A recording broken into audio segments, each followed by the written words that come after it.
Hello, my name is Sharon Green. I've been asked to share my NDE. I was around the age of 8 and we were traveling to my father's grandmother's funeral. And when we were on our way back home, my mom fell asleep at the wheel. So she was driving a Ford Aerostar minivan. They only had one sliding door on the passenger side for the back. And it was really interesting because I thought I was dreaming, but I left my body and I saw the ground where the car had been flipped over, and my mother was sitting on the hill. My father was trying to find my sisters. What I saw was the land down below, but I also had a different view when I turned in the opposite direction. There was this dark space. It didn't feel heavy or scary. I call it the in-between. I felt the presence there. It was very much like a guide. I saw a light. They were looking down on this light. It was almost like a crystal ball, if you will. The only thing I can really relate it to or visually describe, but it was basically everything that was happening on the ground. So they're asking me, do you want to go back? And I was confused for a minute because, being human for 8 years still means that there's a lot of human tendencies. And it took me just a split second to remember that I'm not my human form. And a lot of other things started rushing in at that time. Like, okay, well, if I have an option to go back, then that must mean that I have other options as well. For instance, like I started negotiating. Well, if I'm going to go back, then I need these things. I need guides and angels and protection and guidance in the right direction. So I'm in the in-between and I'm negotiating with these beings. I feel at least 3 of them. And I'm telling them, okay, well, I will go back, but I need help. And I need all of my gifts and psychic gifts and abilities to be amplified at the right time in the right place. I want to have complete recall, which to me is the deja vu feeling, whether it happens before, after, or during a situation.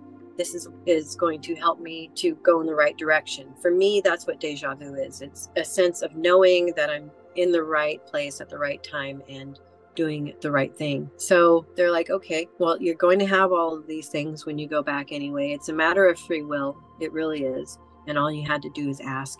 And when you are back in your human body, all you have to do is continue to hope, continue to have patience, and just know that you're going to be divinely guided at the right time. So this idea that I had afterwards took a very long time to grow into this manifestation of what it is today, and understanding the near-death experience and all of the subsequent spiritually transformative experiences and out-of-body experiences that I've had throughout my life and even prior to this near-death experience. I landed in a thorn bush after opening and shutting my eyes multiple times in the middle of the air and seeing everything from a more human perspective. It's kind of like, I don't know, being on an amusement ride, if you will, and being scared and closing your eyes really tight. And then when I landed in a thorn bush. I only had 3 scratches on my body, 1 on my arm, 2 on my stomach, very small, no broken bones, no head injury, nothing.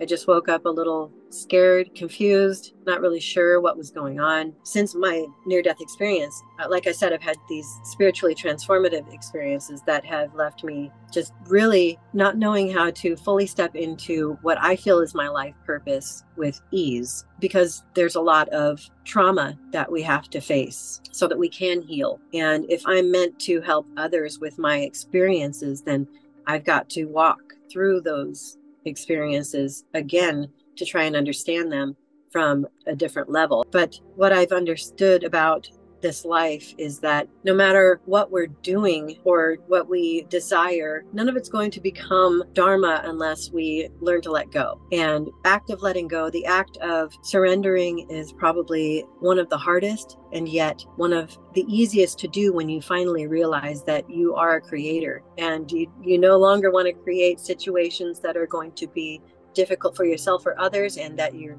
actually in a place to start being of service to others. So you're willing to walk the path, even if it's difficult. You're willing to go into uncomfortable situations so that you can learn from them instead of being defensive or being the old version of yourself. It's so much easier to have an open mind, to stay mindful and surrender to whatever it is that's coming next, because it really doesn't matter how psychic you are. You're never really going to be prepared. And then from there, you're able to actually be of assistance to the greater good, or whatever you want to call it, by helping others. And some people go to extremes with it because they feel it's their calling, and they become, Reiki masters, they become yoga masters or instructors and shaman and death doulas, or you name it. And that's okay too. And sometimes you'll dip your toe in many different types of spiritual experiences so that you have a broader view of what it is that you came here to do. And honestly, sometimes all it takes is having a Reiki session from someone